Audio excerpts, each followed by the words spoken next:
हर बात पे असभ्यतापूर्ण तरीके से जय श्री राम चिल्ला रहे केवल। क्या राम इनकी बपौती है? राम भारतीय जनता राम। अरे भारतीय जनता पार्टी के केंद्रीय मंत्री और केंद्रीय कमेटी कह रही है आपकी 350 पार हो, बाबा तो 250 कह रहे हैं।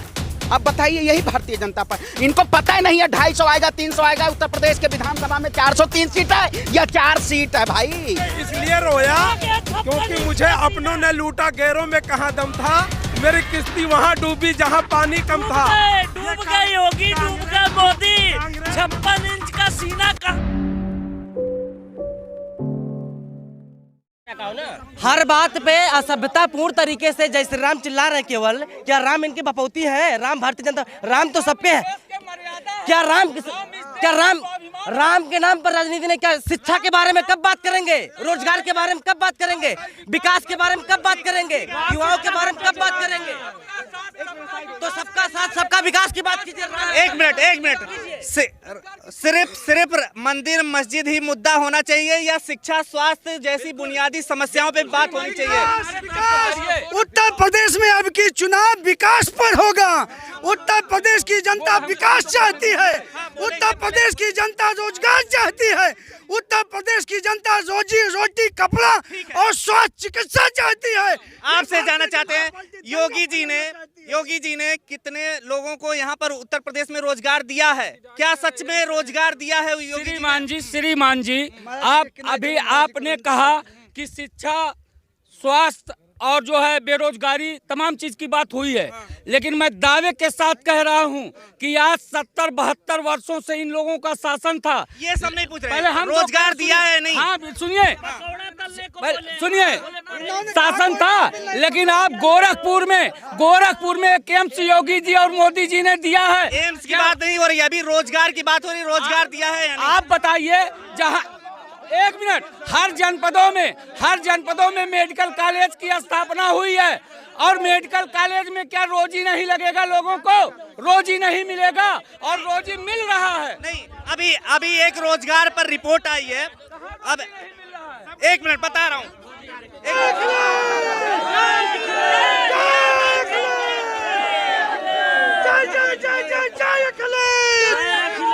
तो देखिए, बीजेपी और अखिलेश दोनों के नारे लग रहे हैं, लेकिन रोजगार की बात करें अगर, तो रोजगार पे एक रिपोर्ट आई है, centre for monitoring Indian economy की है।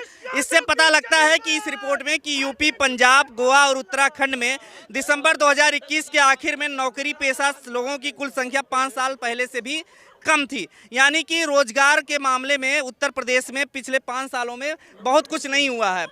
क्या भी नौकरी नहीं। एक रिपोर्ट आई है जिसमें कहा जा रहा है जो है रोजगार के मामले में उत्तर प्रदेश में ज्यादा कुछ नहीं हुआ। बिल्कुल, सीएमआई की रिपोर्ट उठा के आप देख लीजिए। उत्तर प्रदेश सबसे पिछड़ा हुआ, 24 करोड़ की जनता, उसमें आप 4 लाख रोजगार दे रहे हैं। उत्तर प्रदेश में अगर योग्यता के अनुसार नौकरियां की होती तो मैं MBA किया हुआ छात्र हूं। आप बताइए, उत्तर प्रदेश में मैं योगी आदित्यनाथ जी से पूछता हूं, आइए मुझे रोजगार, मैं आपके सामने डिग्री ला के फेंक देता हूं। कहां पे है रोजगार? अगर रोजगार होता तो आज युवा सड़क पे नहीं। मैं वो युवाओं से कहता हूं जो युवा सिर्फ भारतीय जनता पार्टी करते रहते हैं। जिस राज्य का राजा झूठा और पाखंडी हो जाए, उस राज्य का सत्यानाश हो जाता है। आज वही स्थिति है उत्तर प्रदेश की। मैं युवा हूं, अगर देश का युवा हूं, आवाज उठाता हूं तो ये सच्चाई है। हम एक युवा, आप बताइए, इतने लोगों से पूछिए कितने लोग बोलने के लिए तैयार हैं। अगर बोलने के लिए अगर आवाजें होती तो आज शायद भगत सिंह, जो जीत के लिए उन्होंने अपनी फांसी को चूमने का काम किया था, अब इस देश का युवा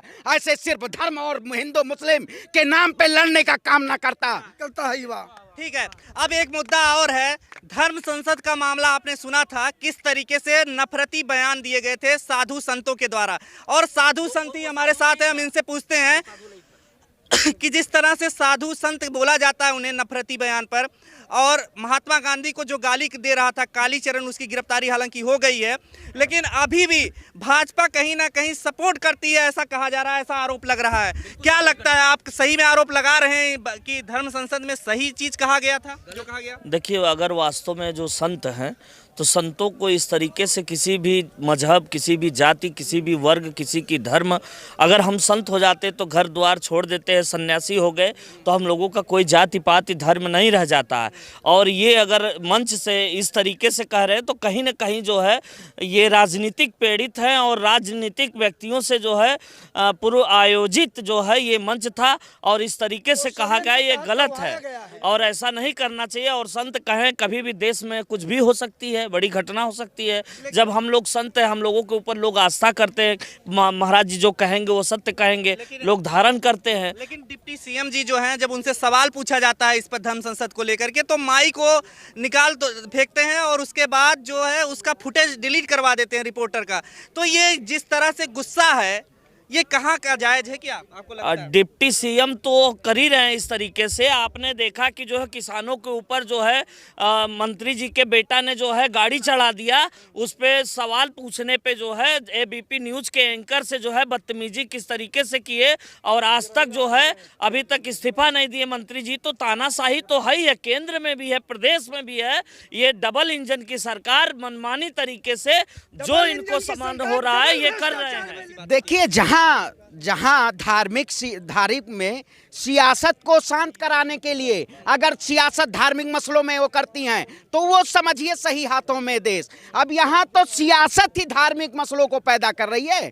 तो ये धर्म संसद के नाम पे एक देश में भ्रांतियां, देखिए उत्तर प्रदेश अभी बहुत शांत में है, लेकिन कुछ तरह ऐसा प्रोपेगेंडा बनाया जाएगा कि हिंदू मुस्लिम को इस चुनाव में कर दिया जाएगा। वहाँ पे गरीबी, विकास, आपने देखा होगा हंगर इंडेक्स जो भुखमरी में भारत 105वें स्थान पे है और वही कहते हैं उत्तम प्रदेश बनाने आए हैं। बेरोजगारी प्रदेश बना दिया, भ्रष्टाचार प्रदेश बना दिया, आपराधिक प्रदेश बना दिया। हाथरस देखा आपने, कुलदीप सेंगर को देखा भारतीय जनता पार्टी में बैठे हुए, आपराधिक लोग ऐसे ऐसे बैठे हुए हैं और वही भारतीय जनता पार्टी के लोग कह रहे हैं कि हम सबसे बड़े प्रदेश को बहुत सुरक्षित हाथों में। आप बताइए, अगर सुरक्षित हाथों में होता तो देश के प्रधानमंत्री कहते हैं कि 56 इंच की सीना, अरे तो उनको रो रो के ना जीना पड़ता है। हिंदुस्तान में 20 मिनट ही नहीं रुक पाया पंजाब में। क्या यही देश में ये देश सुरक्षित हाथों में? तो देश की जनता कैसी, देश की आवाम कैसे सुरक्षित हाथों में होगी? इन्होंने सिर्फ धर्म के नाम पे लोगों को बांटने का काम किया है। मैं युवाओं से, किसानों से, नौजवानों से,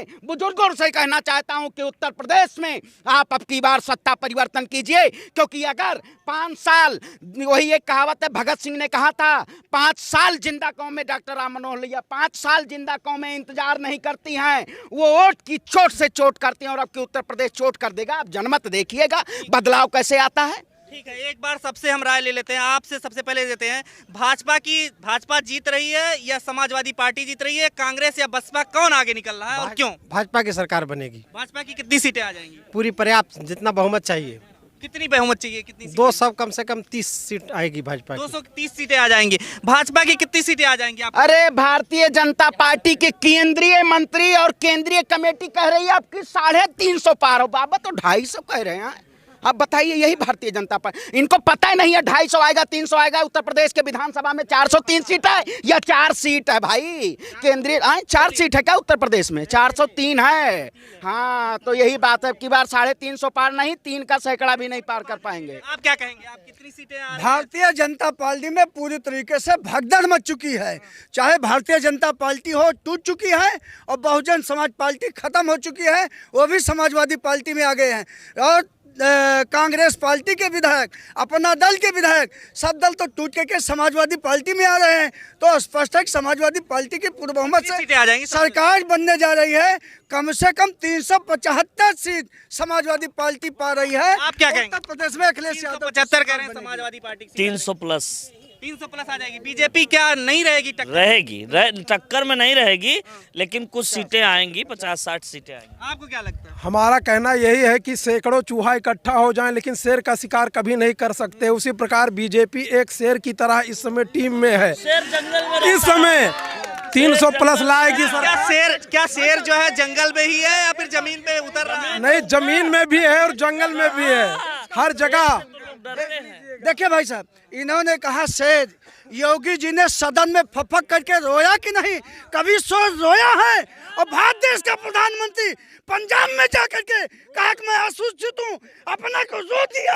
आज देश की जनता के सामने उत्तर प्रदेश का मुख्यमंत्री लोकसभा में रोता है और भारत देश का प्रधानमंत्री सड़कों पर रोता है। उन्होंने इसलिए रोया क्योंकि मुझे अपनों ने लूटा, गैरों में कहाँ दम था, मेरी किश्ती वहाँ डूबी जहाँ पानी कम था। डूब गई होगी, डूब गया मोदी। 56 इंच का सीना कहाँ चला गया? शेर के सीटें कितनी मिल जाएंगी बीजेपी को? और बीजेपी 50 के अंदर रहेगी और समाजवादी 300 पार जाएगी। वो देखो 300 पार जाएगी समाजवादी। जब अरे आप पहले बताइए, हाँ आपकी कौन पार्टी आ रही है आगे और क्या लगता है? समाजवादी पार्टी अखिलेश यादव के पूर्ण बहुमत से सरकार बनेगी। पूर्ण बहुमत से सरकार बन रही है। बीजेपी को कितनी? हर जनता, हर युवक बीजेपी ज्यादा 50-60 सीटों से ज्यादा 60 सीटें बता रहे हैं, आप बताइए। सर जी, जब किस भगवान की रथ जब अखिलेश जी बैठे हुए हैं और साथ भगवान जब चला रहे हैं तो अखिलेश जी को तो निकलना ही है, उनको कोई हरा नहीं सकता। जब अच्छा आप बताइए। बीजेपी का तो पूर्णतः पतन होना है, 50 सीट से ऊपर नहीं। जो शिक्षा लाने का वादा करेगा, जो विकास लाएगा, जो रोजगार देगा युवाओं को, जो हिंदू मुस्लिम की धर्म की राजनीति नहीं करेगा, उत्तर प्रदेश में वही आएगा। ये अंग्रेजों की जो राजनीति खत्म करेगा, हिंदू मुस्लिम करने वाली धर्म की राजनीति जो खत्म करेगा, उत्तर प्रदेश में पूर्ण बहुमत से उसी की सरकार आएगी। और ये बीजेपी जो है ना, जो देश को बेचने वाला, ये देश को बेचने वाली जो पार्टी है योगी मोदी, इनका तो पूर्णतः पतन होना है उत्तर प्रदेश में। इनकी 50 सीट भी नहीं आएगी। चलिए, ये तो आने वाला वक्त ही बताएगा कि क्या कुछ अगर इनके अंदर दम है तो ये बैलेट पेपर से चुनाव करवा के जीत ले, फिर इनकी औकात हाथ में आ जाएगी। ईवीएम है करके बहुत काम कर चुके हैं। ईवीएम पे दोष मरा जाता है। आप क्या कहेंगे, कौन आ रही पार्टी यहाँ पे? बहुमत में तो भाजपा आ जाएगी। भाजपा आ जाएगी बहुमत में जी। लेकिन यहीं पे बहुमत नहीं हो रहा भाजपा का। नहीं, जनता का सपोर्ट जो है अभी भाजपा के साथ है। तो चलिए, खबरों में बने रहने के लिए फोरम 4 को सब्सक्राइब करें और नोटिफिकेशन पाने के लिए बेल आइकन दबाएं।